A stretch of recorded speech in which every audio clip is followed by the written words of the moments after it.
You're dead to us. Don't ever show your face again. My mom texted after I refused to pay for my sister's $85,000 business course. I replied, you just cut yourselves off. That night, I shut down every account and canceled the condo payments in my name. By morning, their cards declined, their calls piled up, and I didn't answer a single one. My name is Nathan Brooks. I am 28 years old. For most of my adult life, I have been my family's emergency fund, their safety net, their ATM machine that never said no. It started small. A few hundred here and there when my younger sister Megan needed textbooks. $1,000 when my parents' car broke down.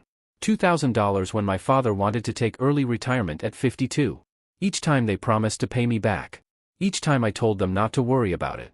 I was 22 when I landed my first real job as a software engineer. Fresh out of college, eager to help, desperate to prove I was valuable. My starting salary felt like wealth beyond measure, $65,000 a year, more money than I had ever seen. My mother called me 3 days after I got my first paycheck. She said, Nathan, honey, congratulations on the job. Listen, your father and I found this perfect condo. It's exactly what we need for retirement, but the deposit is a bit steep. Could you help us out? I helped. I always helped. Over the next 6 years, helping became my identity. I paid the deposit on that condo. Then I started covering the monthly lease because my parents said their retirement fund wasn't stretching as far as they'd hoped. I paid for my sister Megan's endless stream of business courses, coaching programs, and startup investments. She had a new guaranteed money-making idea every 6 months. Photography business, social media consulting, dropshipping store, life coaching certification. None of them worked. All of them cost me money. My father, Richard, had always been a quiet man who let my mother Linda make most decisions. He worked in middle management for 30 years, saved almost nothing, and retired the moment he could. He spent his days golfing and watching television in a condo I paid for. He never asked how I was doing. He never wondered if I could afford all this. My mother ran the family like a CEO ran a company. She decided who needed what, who deserved what, who mattered most. Megan mattered most. Megan was creative, ambitious, full of potential. Megan just needed the right opportunity, the right course, the right investment. I was dependable, stable, the one who could handle things. Megan was 25, 3 years younger than me, and she had never held a job for more than 8 months. She lived with our parents in the condo I funded, rent-free, pursuing her dreams while I worked 60-hour weeks to keep everyone comfortable. Nobody asked if I had dreams. I learned not to share them. When I mentioned wanting to buy my own place, my mother said it was premature. When I talked about taking a vacation, my father said I should be smart with money. When I got a promotion and a raise, Megan immediately had a new business idea that required seed funding. My role was clear. Earn, provide, stay quiet. The family group chat was a constant stream of updates about Megan's ventures and my parents' retirement adventures. Photos of golf courses, links to business podcasts Megan was listening to. My mother's complaints about the condo amenities. I sent money. I sent encouragement. I got thank you messages that felt like receipts. 3 months ago, Megan's latest obsession began. A high-ticket business coaching program. 12 weeks guaranteed to turn anyone into a 6-figure entrepreneur. All the testimonials were perfect.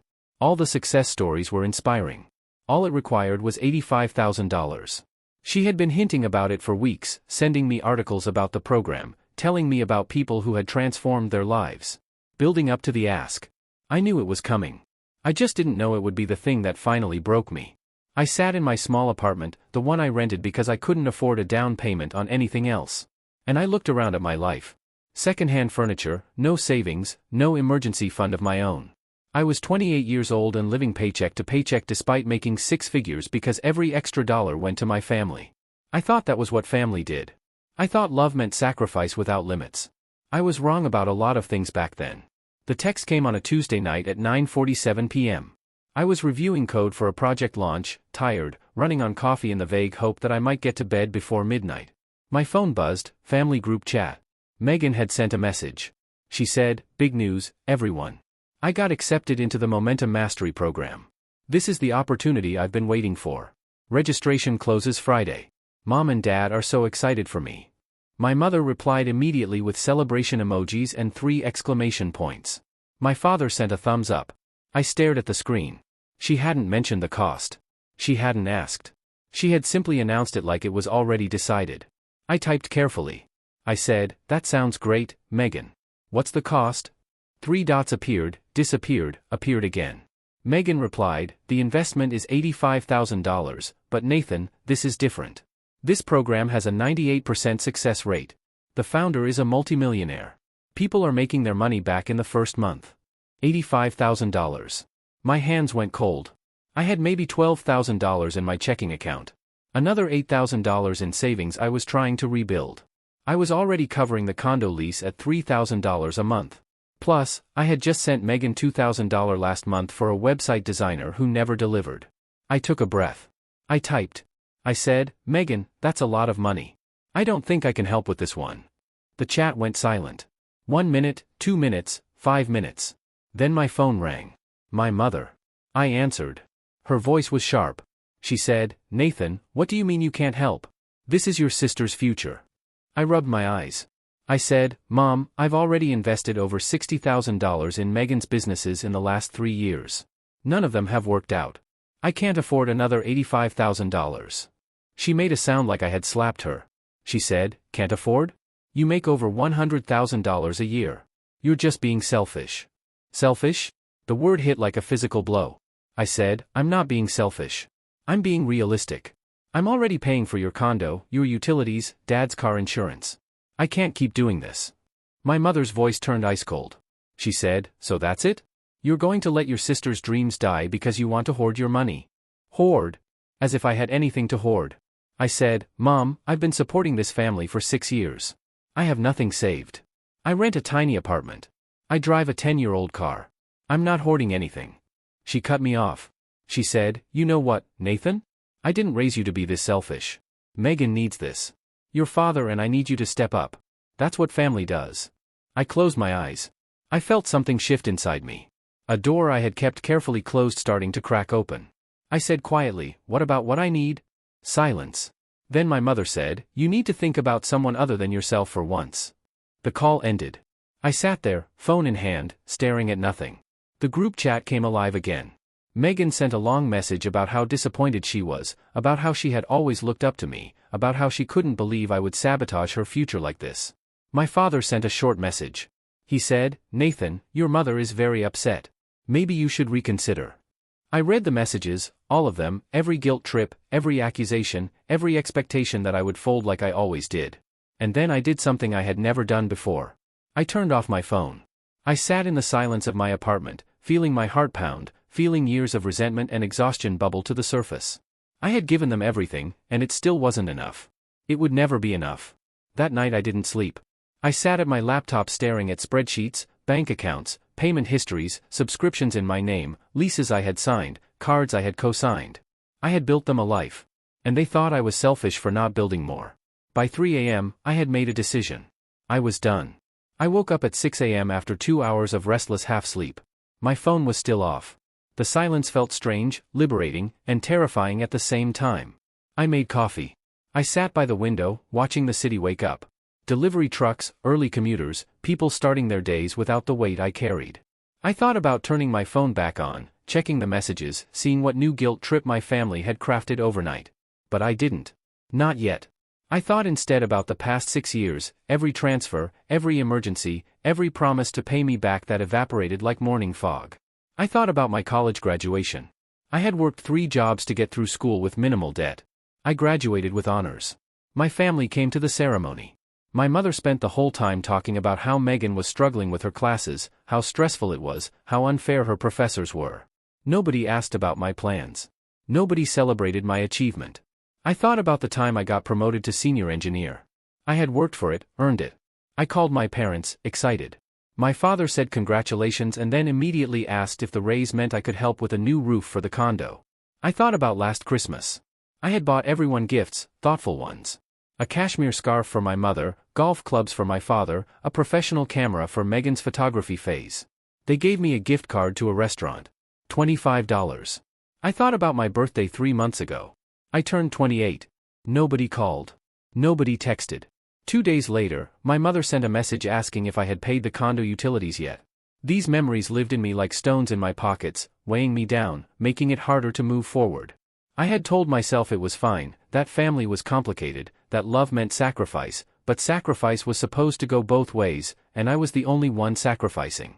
At 7:30 a.m., I turned my phone back on. 43 messages, 12 missed calls. I scrolled through them. Megan calling me selfish, ungrateful, a terrible brother. My mother saying I was breaking the family apart. My father asking me to be reasonable. More from Megan. Paragraphs about her dreams, her potential, how I was the only thing standing between her and success. And then I saw the last one, sent at 2:34 a.m. by my mother. It said, "You're dead to us. Don't ever show your face again. You're not my son anymore." I read it 3 times. Dead to them. Not their son. The words should have hurt, should have made me panic, should have sent me scrambling to apologize and fix things. Instead, I felt something unexpected. Clarity. They had cut me off. They had made the decision. They had drawn the line. I didn't have to feel guilty anymore. I opened my laptop. I pulled up my banking app. I looked at every account, every automatic payment, every financial tie that bound me to them. The condo lease in my name, $3,000 a month. The joint credit card I had opened for emergencies that my mother used for shopping. Average monthly charges, $1,800. The car insurance for my father's vehicle, $200 monthly. The streaming services, phone plan, family share, cloud storage, another $150. Automatic transfers to my mother's checking account, $500 monthly for incidentals. I had given them my financial life, my security, my future, and they had called me dead to them. I whispered to the empty room. I said, "You just cut yourselves off." My hands didn't shake as I started clicking. Cancel, cancel, remove, delete, close. One by one, I dismantled the empire I had built for them. It took 40 minutes. By the time I finished, the sun was fully up, and I was finally free. The first thing I did was call the property management company for my parents' condo. A woman answered on the 3rd ring. Professional, efficient. I said, "Hi, I need to give notice on Unit 4B. I'm the leaseholder, Nathan Brooks." She asked, "Are you sure? There's a penalty for breaking the lease." I said, "I'm aware." "How much?" She checked. She said, 2 months' rent, $6,000. I had paid $72,000 over 2 years for that condo. $6,000 to end it felt like nothing. I said, "Please process it. I'll pay the penalty today." She confirmed 30 days notice. The lease would terminate November 30th. Next, I logged into the joint credit card account. My mother had made charges 3 days ago. Luxury candles, a designer handbag, dinner at an expensive steakhouse. I downloaded 2 years of statements. $90,000 in charges, clothes, furniture, trips, gifts for Megan, not a single emergency. I called the credit card company. I said, "I need to close this account and remove all authorized users." The representative walked me through it. The current balance was $4,300. I paid it in full. I closed the account. I moved to the car insurance. My father's name on the policy, my card on file for automatic payments. I called the insurance company. I said, "I need to remove my payment method and transfer this policy to the primary driver." They asked if the primary driver had another payment method. I said, "That's not my concern." They processed it. The policy would lapse in 7 days if my father didn't add his own payment. The streaming services were easy. Netflix, Hulu, Disney+, Spotify Premium Family Plan, YouTube Premium, cloud storage for my mother's photos. Cancel. Cancel. Cancel. The phone plan took longer. I was the account holder for a family plan. 4 lines. I called the carrier. I said, "I need to remove 3 lines from my account and transfer them to new individual accounts." The representative said, "Sir, the other users will need to set up their own accounts and payment methods. Their service will be interrupted." I said, "I understand." He processed it. By end of business day, their phones would stop working unless they called and set up new service. Then came the bank accounts. I had one joint checking account with my mother, opened years ago for easy transfers. She had full access. The balance was $3,200, all from my deposits. I transferred the money to my personal account. I went to the bank in person. The banker, a middle-aged woman with kind eyes, pulled up the account. I said, "I need to close this and remove myself from it entirely." She said, "This will leave the account with a 0 balance and only 1 account holder." "Are you sure?" I said, "Completely sure." She processed it. She printed a closure confirmation. She slid it across the desk. She said quietly, "I hope everything's okay." I looked at her. I said, "It will be." I walked out of that bank lighter than I had felt in years. By noon, it was done. Every financial connection severed, every automatic payment cancelled, every support system I had built for them dismantled in 4 hours. I made a spreadsheet documenting everything. Account names, cancellation dates, Final amounts paid. I saved it in 3 places. Not because I thought I would need it, but because I wanted to remember what I had done. I sat back in my chair. My apartment was quiet. My phone had not made a sound. They didn't know yet, but they would very soon. The first notification came at 4:47 p.m.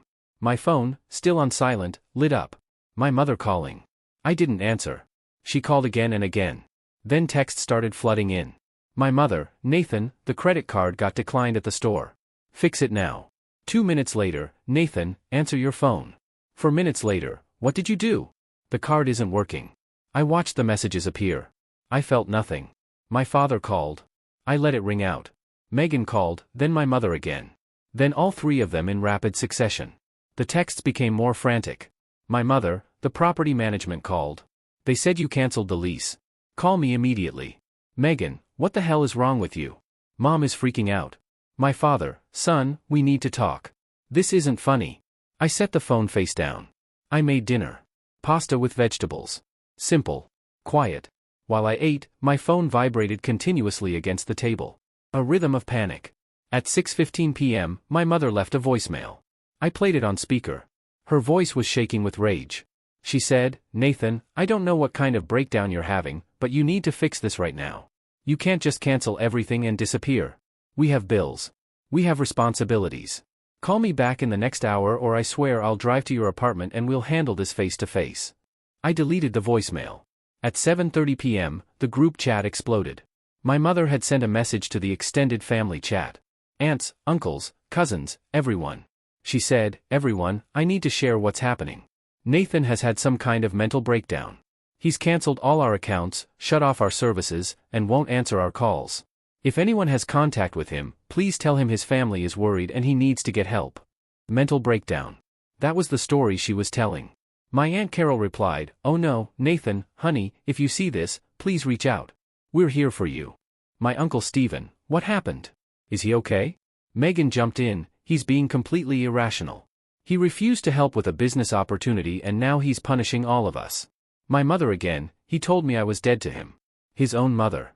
I don't even recognize him anymore. I read every message. I watched them craft a narrative where I was unstable, cruel, having a breakdown. Nobody asked why I had done it. Nobody questioned what had led to this moment. I typed a single message in the group chat. I said, I'm not having a breakdown. I'm setting boundaries. Mom texted me last night saying I was dead to her and not to show my face again.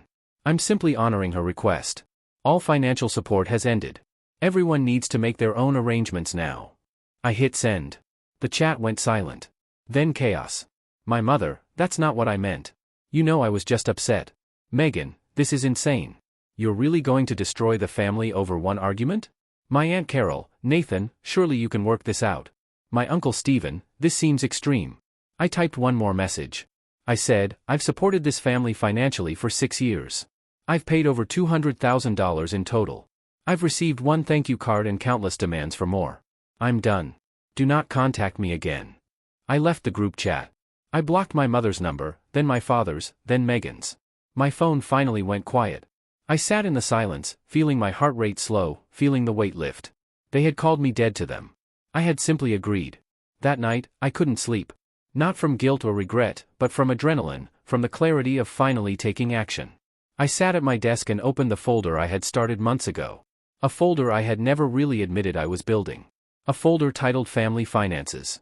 Inside were 6 years of receipts, bank statements, text message screenshots, emails requesting money. I had saved everything. Not intentionally at first, just habit. But over time, as the requests grew larger and the gratitude grew smaller, I had started organizing them. I opened a new document. I titled it The Cost of Family. I started with the condo. I pulled every lease payment from my bank records. $72,000 over 2 years. Before that, I had covered the deposit and first 3 months. Another $14,000. Total for housing, $86,000. Next, the credit card. I had the statements downloaded. I went through them month by month. Charges at high-end stores, restaurants, Megan's equipment purchases for her various businesses. My mother's shopping sprees. Total on credit card, $92,000. Car insurance for my father, $4,800 over 2 years. Phone plan, family share, $6,300 over 3 years. Utilities I paid directly, $12,000. Streaming services and subscriptions, $2,100. Direct transfers to my mother's account for incidentals, $36,000 over 6 years. Megan's business investments, the photography equipment, the coaching course, the website designers, the social media ads, the inventory for the dropshipping store that never shipped anything. Total for Megan, $63,000. I added it up, then I added it again to be sure. $298,700. I had given my family nearly $300,000 in 6 years. I sat back, staring at the number. I was 28 years old. I could have bought a house. I could have invested. I could have built a life. Instead, I had funded theirs. I created a second document. This one I titled Return on Investment. I listed every business venture Megan had started with my money. Every single one. Photography business, $5,000 invested, lasted 4 months, revenue generated $800. Social media consulting, $7,500 invested, lasted 6 months, revenue $1,200. Dropshipping store, $11,000 invested, lasted 3 months, revenue $0. Life coaching certification, $9,000 invested, she never completed the program. Website design service, $4,000 for equipment and courses, she designed 2 websites, charged nothing, quit. Virtual assistant training, $8,000, she never got a single client. Digital marketing agency, $18,000, lasted 2 months. Total invested, $63,000. Total revenue generated across all businesses, $2,000. Loss, $61,000. I made a chart, a visual representation of money burned. Then I pulled the text messages, the ones asking for help. I had hundreds from my mother. Nathan, honey, can you cover utilities this month? We're a bit short. From Megan, big bro, I need $2,000 for a marketing course. This one's different, I promise. From my father, son, car insurance is due. Can you handle it? From my mother, the condo needs a repair. $1,500. Can you send it today? I organized them by year, by person, by amount. Not once in 6 years had anyone asked how I was doing financially. Not once had anyone offered to pay me back. Not once had anyone said maybe they should spend less. I created a third document, communications. I searched my text history for the word, thank you, from my parents. 4 instances in 6 years. From Megan, 2 instances. I searched for, I appreciate you. 0 results. I searched for, how are you doing, from my parents to me. 11 times in 6 years, always followed immediately by a request for money. I compiled everything into a single PDF. 63 pages, charts, statements, screenshots, a complete financial history of my sacrifice. I saved it with a simple title, Why I Left. I didn't plan to send it to anyone. I didn't need to justify myself. But I needed to see it, all of it, in one place. I needed proof that I wasn't crazy, that I wasn't cruel, that I had done more than enough. As I closed the document, my phone buzzed. An email from my mother's address. Subject line, Final Chance. I deleted it without reading. I had all the evidence I needed, and it wasn't in that email. 7 days after I shut everything down, I received a call from a number I didn't recognize. Against my better judgment, I answered. A woman's voice, professional, careful. She said, Is this Nathan Brooks? I said, Yes. She said, This is Susan Hayes from Riverside Property Management. I'm calling about Unit 4B. The residents, Richard and Linda Brooks, have reached out to us multiple times. They say there's been a mistake with the lease cancellation. I took a breath. I said, There's no mistake. I gave proper notice. I paid the penalty fee. Susan hesitated. She said, They're asking if you can reconsider. They say they have nowhere else to go. 7 days. It had taken them 7 days to realize I was serious. I said, That's not my problem to solve. She said quietly, I understand. I'll let them know. I hung up. 2 hours later, another unknown number. I answered. A man this time. He said, Mr. Brooks, this is David Turner from First National Bank. I'm calling about a joint account that was recently closed. Linda Brooks is here and would like to speak with you about reopening it. I said, No. He said, She says there are some bills that need to be paid, and she needs access to the account. I said, The account is closed. I won't be reopening it. Is there anything else? Silence. Then he said, No, sir. Thank you for your time. My phone rang again 30 minutes later. My Aunt Carol. I had forgotten to block her. I answered. She said, Nathan, honey, your mother is devastated. She's staying with me right now. She and your father had to leave the condo. They're scrambling to find a place. Good, I thought. But I said nothing. Carol continued. She said, Megan is struggling too. Her phone got shut off. She missed an important interview because of it. I closed my eyes. I said, Aunt Carol, I appreciate you trying to help, but this isn't your situation to fix. She said, but Nathan, they're family. Whatever happened, surely you can find a way to forgive. I said, they called me dead to them. They meant it. I'm just agreeing with them. She said, your mother didn't mean that. She was upset about Megan's opportunity. I said, the $85,000 business course, the one that Megan would have never paid back? That opportunity? Carol went quiet. I said, Aunt Carol, I've given this family almost $300,000 in 6 years. I have nothing saved. I live in a tiny apartment. I've sacrificed my entire financial future for people who showed me zero appreciation. I'm done. She said softly, $300,000? I said, yes. She said, oh, Nathan. I said, I need you to understand something. This isn't about one argument. This is about 6 years of being used. 6 years of being taken for granted. 6 years of my life and money meaning nothing to them unless they needed more. Carol said, I had no idea. I said, nobody did because I didn't complain. I just kept giving. But you can't pour from an empty cup, and I've been empty for a long time. She was quiet for a long moment. Then she said, what do you need from me? I said, nothing. I need you to let me move on, and I need you to let them figure this out on their own. She said, they're lost, Nathan. Your mother doesn't know how to pay bills. Your father has no idea how to set up accounts. Megan doesn't even have a job. I said, then they'll learn. Carol sighed. She said, I understand. I don't agree, but I understand. I said, thank you. I hung up. I blocked her number. Over the next 3 days, I heard through mutual friends what was happening. My parents had moved into a small apartment an hour away. The only place they could afford on my father's retirement income alone. Megan had moved in with them, sleeping on their couch. My mother had tried to get a credit card, denied. Her credit score had tanked. Megan had applied for jobs, retail, food service, things she had always considered beneath her. My father had set up their utilities, their phone service, their accounts. He had never done any of it before. He had always relied on me. They were learning what life cost when you actually had to pay for it yourself. And I was learning what freedom felt like. It felt like breathing for the first time in 6 years. 3 months after I cut them off, I signed a lease on a new apartment. 2 bedrooms, floor-to-ceiling windows, a view of the city I had helped build my career in. It was mine, paid for by me, for me. I had money in savings for the first time in 6 years. Real money, an emergency fund, an investment account, a future. I stood in my living room, watching the morning sun stream through clean windows, and I felt something I hadn't felt in years. Peace. My phone buzzed. A text from my coworker and friend Michael. He said, coffee this afternoon? My treat. I smiled. I had friends now. Real friends. People who valued my time, my company, my thoughts about things that weren't money. I texted back, sounds good. 3 p.m. He confirmed. I made coffee in my new kitchen.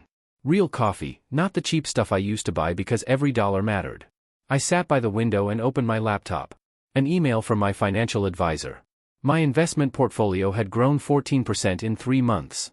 The money I used to send to my family was now working for me. I had learned something valuable in those 6 years of giving. I learned that you can't save people who don't want to save themselves. I learned that unconditional love doesn't mean unconditional funding. I learned that family isn't defined by blood, but by respect. I hadn't heard from my parents or Megan in 2 months. The last message had been from my mother, sent from a new email address I hadn't blocked. It said, Nathan, we're sorry. We didn't realize how much we were asking of you. We want to talk. Please. I had read it. I had sat with it. And then I had deleted it. Sorry wasn't enough. Sorry didn't erase 6 years. Sorry didn't rebuild trust. Maybe someday I would respond. Maybe someday we would have a conversation where they truly understood what they had done. But that day wasn't today. Today, I had a life to build. A real one. One where I mattered. I finished my coffee. I got dressed. I had a meeting at work, lunch with a friend, plans to check out a gym membership in the evening. My calendar was full of things I wanted to do, not things I had to do for other people. As I grabbed my keys, I glanced at the photo on my bookshelf, the only family photo I had kept. It was from my college graduation. I was standing alone, holding my diploma, smiling despite being alone. That photo used to make me sad. Now it reminded me that I had always been strong enough to stand on my own. I had just forgotten for a while. I walked out of my apartment, locked the door behind me, and headed into my day. The city was bright. The air was crisp. The world felt full of possibility. I was 28 years old. I had lost 6 years and $300,000. But I had gained something more valuable. I had gained myself back.